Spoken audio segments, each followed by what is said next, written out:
All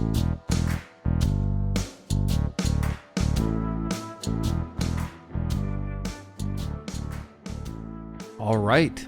Welcome back to another episode of Music with Matt. Yeah. I am so happy to be here, even though I know I'm not a guest and I'm just one of the hosts. It's your show, Still man. very happy. Yeah, no, it's great. Honestly, like, again, this is just such a great medium, and we're so excited to sort of connect with the folks listening to the show.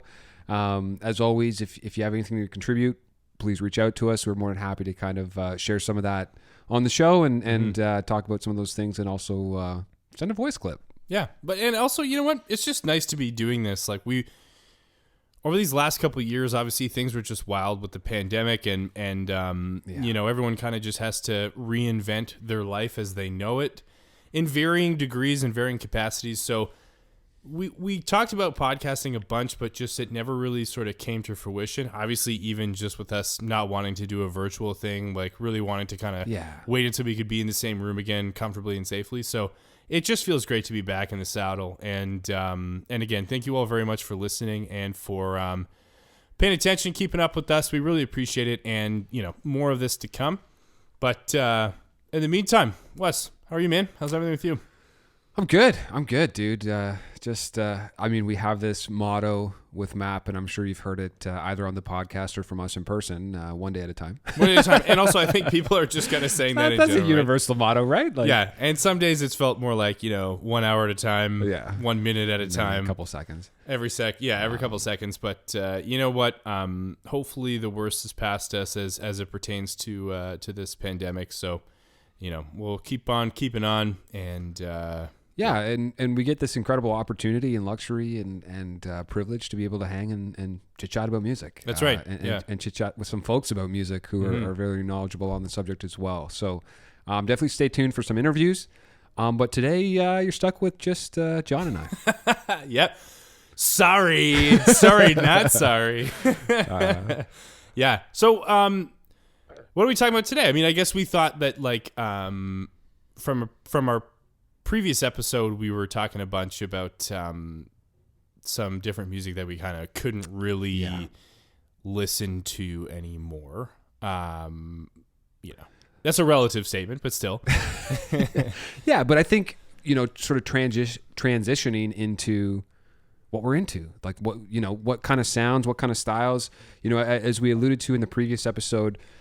When you look at pop music and even subgenres of every little genre itself, like music's becoming very, very homogenous, right? Where, you know, once upon a time, if you picked up a guitar and you were into jazz, you would just play jazz, right? If you were into rock, you would be a rock and roll guitar player. If you were into hip hop, you would be playing guitar. Not playing guitar. Well, probably not. Just kidding. You'd be a bass player. Yeah, or doing beats on a beat. Yeah, just kidding. But that kind of thing, right? Like, but nowadays, like, I feel like music, because it's so accessible, and we've talked about this in the past with streaming and just with the internet and YouTube and all of these things. And just technology, like you can make a beat on your phone, whatever. Exactly.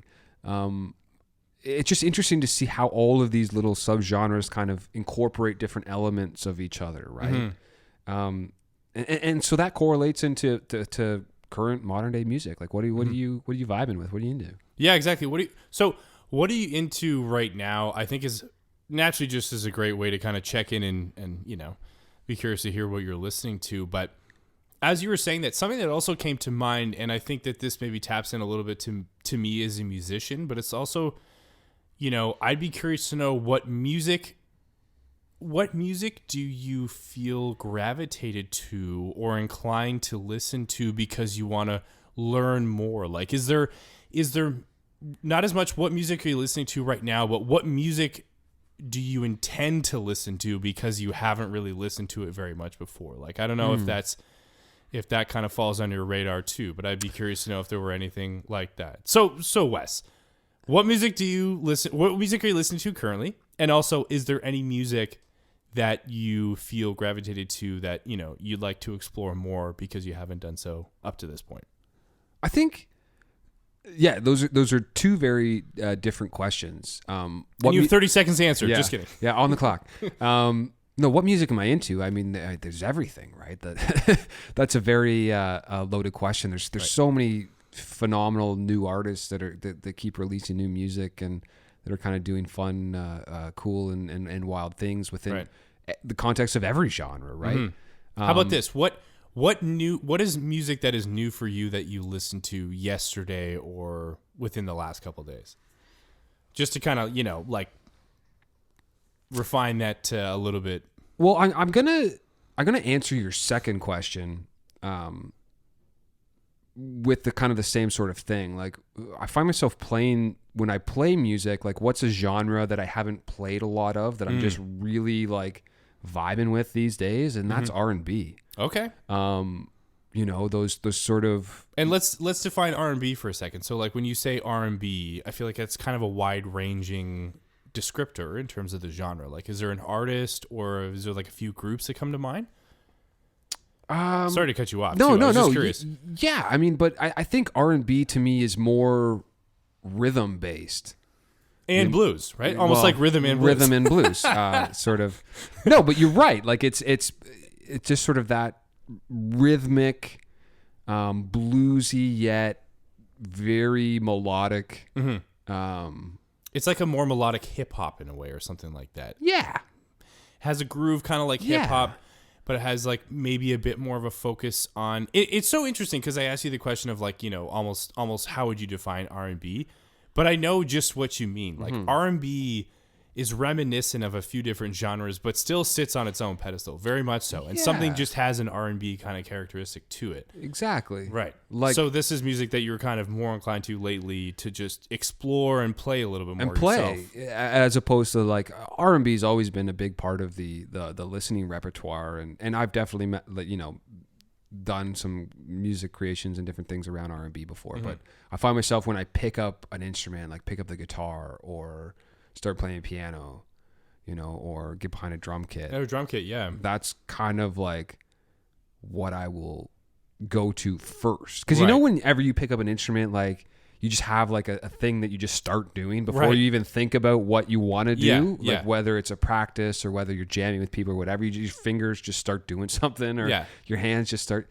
So I feel like that's kind of like at least the last little while for me, that's been the just like instinctively, I just want to like, fall into a cool rhythm, or I just want to like just get that like, nice like major seventh, like, sevens all over the place. Like, and I just, or something like that. Right. So I feel like for me, at least, that's kind of where I've just fallen into recently. Right. And like what are the steps that brought you there? Especially because it's interesting that you mentioned, this is sort of within the context of you sort of playing music, right?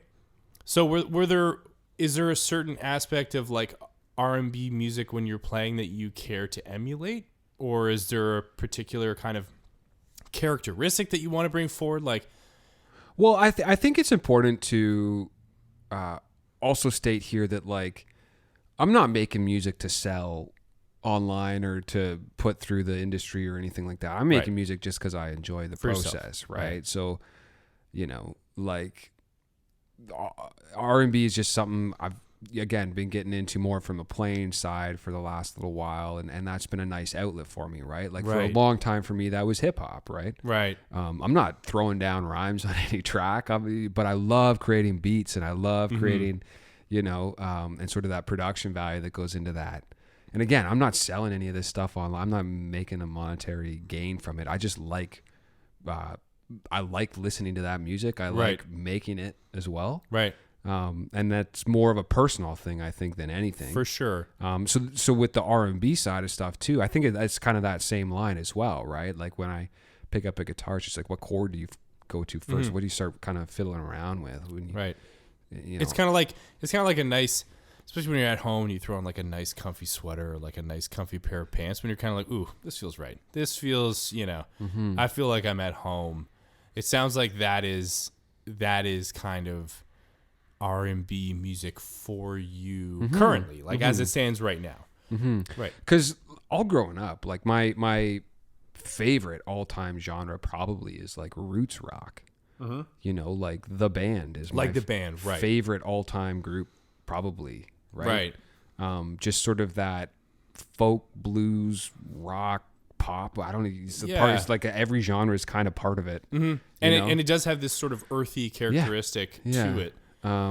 And just the musicianship is just wildly incredible. Absolutely, yeah. Not to mention that all of those guys sang just beautifully too. Yeah. Right? The harmonies and the band is just immaculate. But needless to say, I think like it's interesting as a player, like, you know, your tastes and your interests and your just like subconscious kind of shifts as you go through little phases, right? Like you must experience that too. For sure. I think the funniest thing, so I've always been a metalhead, and for me it's interesting, like also a guitar player, and I play drums and other instruments and stuff like that. Guitar is very much the forte. It's very interesting to me how much I listen to metal, but how little it in a relative sense, how little it kind of like permeates into what I play.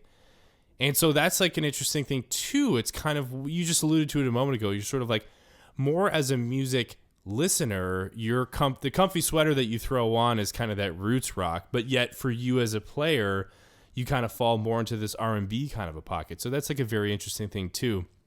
And I think that it's very unique for you and I.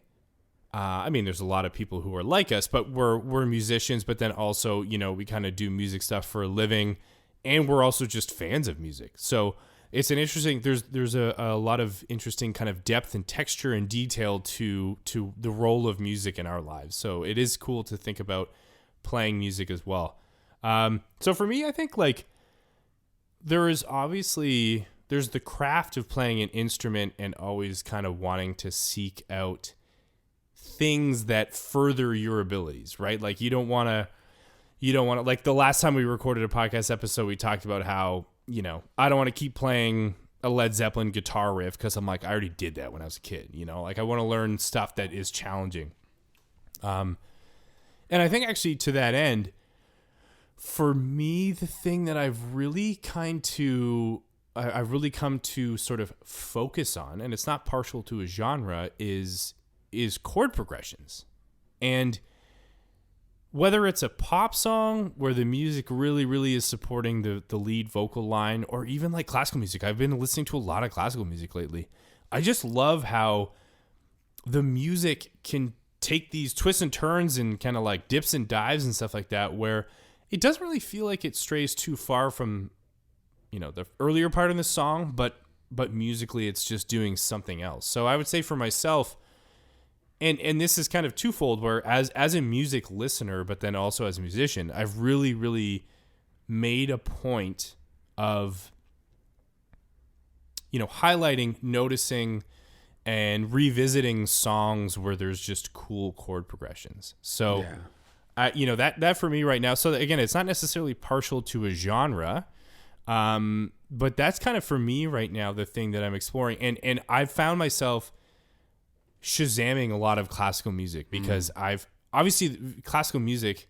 I mean, first off, classical is like an era in classical music when in actuality the term just sort of, it's like pop music. It actually describes so much more. So there's just so much there, whether it's old stuff that I haven't checked out or old stuff I want to revisit to like what new people are doing. There's just so much within classical music. So I think that's the thing for me. And then subsequently from that is this idea of chord progressions as well. Well, that's that's just super interesting because you're right. Like as a musician, it's this idea of, you know, there's no rules in music. Like there are kind of, right? Like there's things that work, and I say that in air quotes, like traditionally, like, you know, there's things that sound well or sound good together. But if anything, that's the rule. It's like, but not necessarily. No, you're right, because then there's like a whole lot of like dissonant stuff, especially when it comes to chord progressions, right? And that's one of the coolest things. Like to your point, is being able to listen to an artist go completely to left field with something that you're just like, what? How did they go there?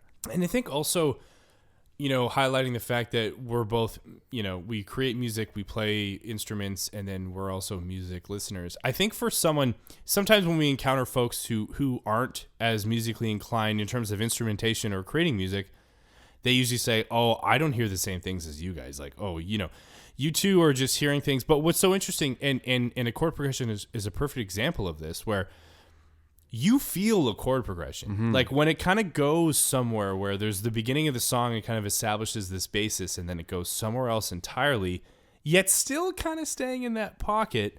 As a listener, you feel that more than anything. Well, chord progressions and key changes, right? Like in pop music, key changes are huge, right? That happens all the time. Yeah. And like, you don't have to know how to be, again, you don't have to have any technical proficiency in music to be able to understand, hey, something just changed there. Right. Adele just went from, one thing, and then just like the next chorus comes back even bigger, even harder, and just like a little bit, like all of a sudden, like my shoulders rise, like, like this is, something's changed. Exactly. It's like I feel it. I don't know what it is specifically, or I can't necessarily identify, but I just know that happens. So it's a very interesting thing. And also, I think, you highlight a very, very interesting point about music, which is this notion of there being rules, and that at the same time, no rules at all. And that, like, I think also for my brain, when I think about, music theory and things like that, sometimes almost to a fault, I feel like I think a little bit too much of like, well, no, this is A minor, so there's no way we're going to be playing that note because that's not an A minor. But then the other side, it's like, the two angels on your shoulder or something like that, right? Whereas like then the other side is like, no, wait, but maybe that sounds cool. Like you are breaking a rule, but you can lean into that. And that's just it, right? There's this fascinating aspect to music of, and this is the same from like an audio perspective as well. Right. When you're recording music, like A plus B equals C, sometimes, as long as you understand that formula, you can break it. Right. Right. Because you learn the rules to understand them and how like logistically things work to then say, okay, how can I rearrange that within the context of understanding, the physics, the logistics, everything that like, because you need to build a foundation. You need to, like, if we look at building music like building a house, you still have to build it vertically, right? But nobody says what needs to be on the bottom, what needs to be on the top, and where it goes, right? Yeah. But you just still have to kind of like, so when it comes to recording music, like one of my favorite memories in the studio years and years ago was we were doing this sort of big garage rock song, right? And we couldn't find a good kick drum sound.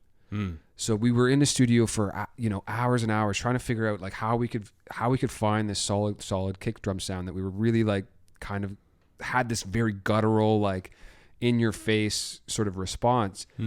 And we took a break from the studio, went to the local convenience store, grabbed a couple things, and there was a cap gun there.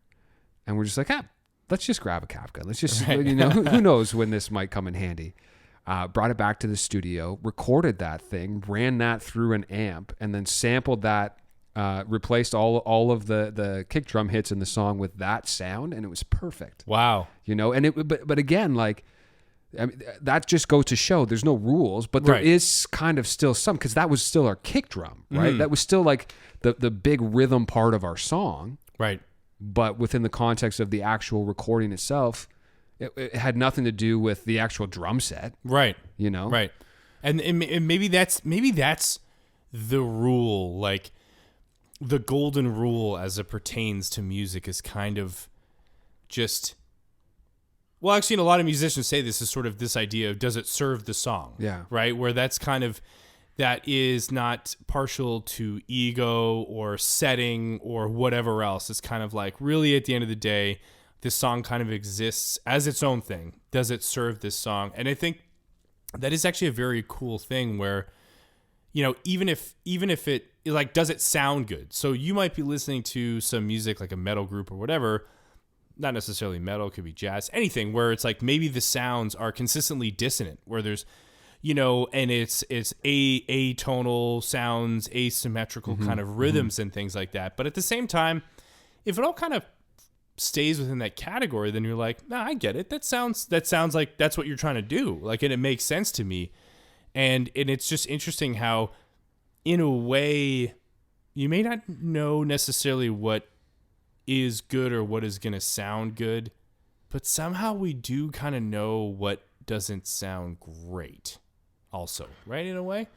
Yeah, it's tricky because that's also subjective. But it is subjective at the end of the day. I mean, there's it's funny because the thing we always say, like especially from an audio or recording perspective, is there's no right way to do it, but there are wrong ways. Yeah, exactly. You know, like if you're recording everything at way too high of a preamp volume, everything's going to clip and sound like complete garbage. Even if the goal of your song is to do a punk rock song that sounds like garbage, it's not going to sound like audible garbage that anyone's going to want to listen to, right? There's different ways to get that desired effect that are you know, there's a plethora of ways to get that desired effect. You choose, you create your own way, it doesn't matter, but that way is wrong. Yeah. Right? So it's just that mentality of like, there's no right way to create music, but there is some wrong ways. Yeah, exactly. And it's so funny because that's even, you also bring in another interesting, variable to the mix and a part of the conversation is just the idea of like